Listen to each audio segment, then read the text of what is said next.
I recently had an interesting experience that led me to a discovery I'm pretty happy with. According to Saveur, paella is a dish that's uniquely hard to define, though it has a few central hallmarks. It's most often served with yellow rice, some sort of meat, and must include saffron. See, my wife and I are quarantined together, which is as you'd expect. But because of this, even if I were of the inclination to run a live D&D game in my house, nobody could come play. This means you're going to be investing in some saffron, which is, quite literally, worth its weight in gold. But when you try a bite of this classic paella recipe, you'll see that it was money well spent. We've talked about playing and running games online, of course, and I'm actually involved in a couple of games online right now. Especially when your dinner guests respond to your culinary masterpiece. I love making paella because it's always an impressive crowd pleaser, says chef and recipe developer Maren Epstein of Eating Works. As it happens, paella has been pleasing crowds for hundreds of years. According to the Paella Company, the dish originated in Valencia, a port city on the eastern coast of Spain. But that's not the same as running a game in person.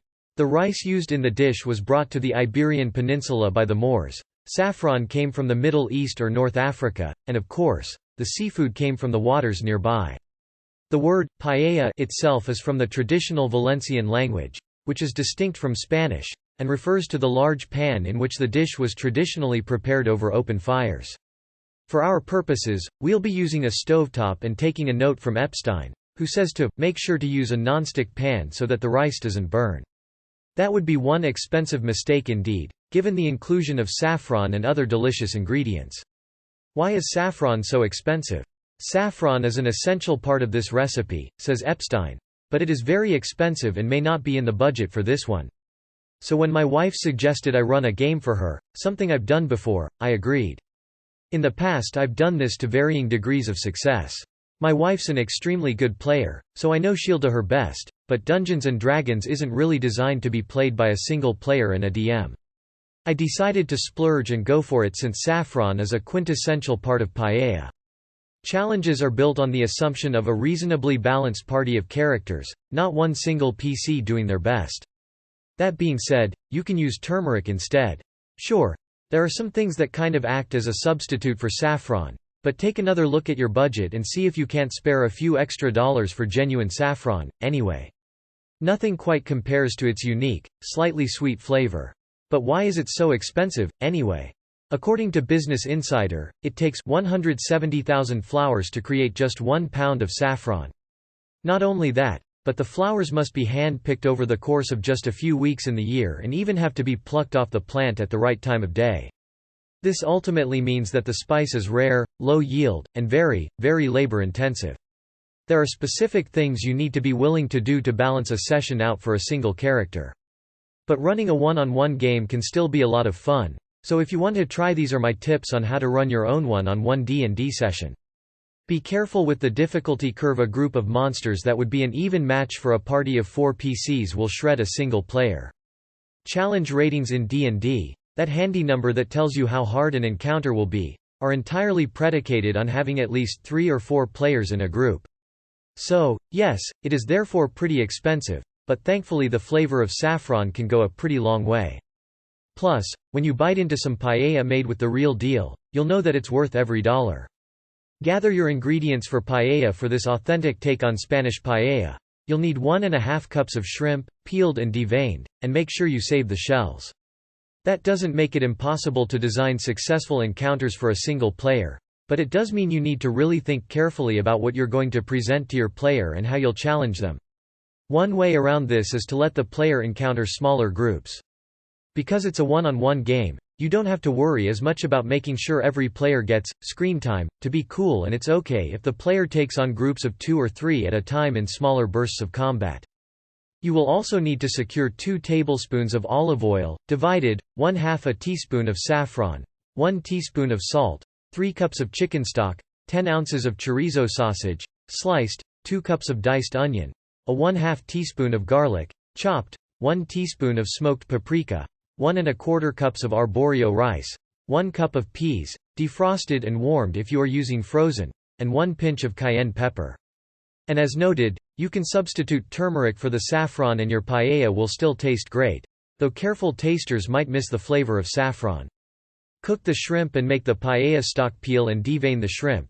Then sauté the shrimp and the shells in a small stockpot with a tablespoon of olive oil, 1/2 teaspoon of salt, and the saffron. Spend a little time planning out encounters and making sure you've thought of how the player can deal with those odds. Consider focusing on non-combat challenges because this is a game with just 2 players. You as the DM can tailor the game more specifically.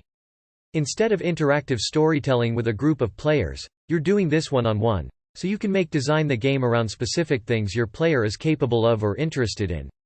For example, cook until the shrimp is pink throughout and the shells have turned pink as well. Now remove the cooked shrimp and set it aside. Remember to watch the shrimp carefully and don't let it overcook, as few people indeed really want rubbery shrimp. Let's assume your player is a rogue with a heavy interest in investigation and trap disarming. You can remove some combat encounters and increase your emphasis on sneaky traps and clever puzzles for them to overcome. You can also amp up the role-playing. There's nobody there to be embarrassed save the 2 of you. If you don't have shrimp with shells, by the way, you can also add in some fish stock next to amp up the seafood flavor in its place. As long as you're mindful of your player and their comfort, you can cut loose with elements of the story aimed directly at them. Really try to get shrimp with the shells still on though, as Epstein says it's a flavor game changer. Next, add the chicken stock to the pot with the shells and spices and let it simmer uncovered for 20 minutes. Strain the shells out and discard them. In a lot of ways, one-on-one D&D is tailor-made for that one player who really wants to explore a character and their inner life. What makes Millicent the rogue tick? A one-on-one session lets you finally explore Millicent's difficult relationship with her mother, the Thieves' Guild Grand Master, and also her somewhat unresolved kleptomania issue. At the end of the simmer, you should have 2 cups of stock left, and flavorful stock at that. Cook the sausage, onion, and garlic. Heat the remaining tablespoon of olive oil in a large non-stick skillet. You will need a pan that can accommodate all of your ingredients and some stirring to boot, so make sure to use a capacious pan here that can contain everything comfortably. Add the chorizo and sauté it until the fat is rendered, which will take about 5 minutes. Then add the onion, garlic, salt, and paprika, and cook the meat and veggies for another 5 minutes until the onion softens and the garlic has grown fragrant. That's absolutely perfect for a one-on-one session. Give your player a party before the game started. I created 2 NPCs and added them to the campaign. My wife had access to their character sheets and assumed full control of them during combat, while I was the one in charge of what the NPCs said and did out of combat. The kitchen, in general, will be smelling pretty great by now, if not the whole house. Cook the rice for paella. Then add the peas and shrimp. Add the rice in with the chorizo, onion, and garlic, and sauté until it has absorbed all of the oil and fat. In essence, they were NPC party members, companions. Much like you'll see in many CRPG games like Dragon Age or Mass Effect or Baldur's Gate. Heck, even Diablo 3 had the Templar, Enchantress, and Scoundrel. Now pour in the prepared stock and simmer for 12 minutes, stirring occasionally. This is basically what I did for the most recent one-on-one session and it worked great, especially because my single player was on fire with the ideas for how those characters worked and who they were, and that led me to some inspired ideas that tied them into the whole session's unfolding story. In practical terms, what this meant for combat was that my wife was running several characters at once, deciding what they did, making it less like a typical session of D&D and more like a strategy game where each player controls a group. I like to stir so the rice doesn't stick to the bottom of the pan, while other people would consider it a cardinal sin to stir rice, says Epstein. Your call on that one, but when in doubt, you should probably give it a stir or 2. Once the rice has softened, add peas to the pan and stir them in. It meant I could run more difficult combat encounters without worrying as much because my player had access to a group to meet those challenges, and while it required my wife to keep track of more things, I made sure to offer her more help than I would have if it was a traditional group players versus a group of monsters.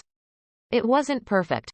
A few times I heavily underestimated how much the party could handle, and the spell Tidal Wave did a crazy amount of damage to a fire elemental due to how the spell is worded and how fire elementals react to being submerged. But it did make for more complex combat and for some solid role-playing. I learned to let my wife do more of the RP for the NPC party members because I knew I could trust her to play them as different characters from her PC. One-on-one D&D offers more collaborative and improvisational play if you have a player who is willing to take on more of a collaborative, almost co-GM role where they make decisions and are willing to embrace the interactive improvisational role-playing element of the game. Single-player D&D, or really, any game, it doesn't have to be D&D, can be an extremely fun experience. Running the game required a bit of work from me as the DM and a lot of trust between DM and player. Next, place the shrimp on top of the other ingredients and cook, covered and at medium heat, for 3 minutes. But it worked really well, especially since we were using more improv rules than normal. I never said no to an RP element, but yes, and rolling with anything the player came up with and making it work. A one-on-one game has different demands on both the players, but that's what makes it interesting. Finally, season your paella with cayenne pepper as preferred and then enjoy. The sole PC has to do all of the work of the protagonist because there's only one, and even if you compensate by adding NPCs that the player controls in combat, they're still at a disadvantage compared to a party that has many players, each of whom really know their characters. It's just plain harder to know what more characters can do.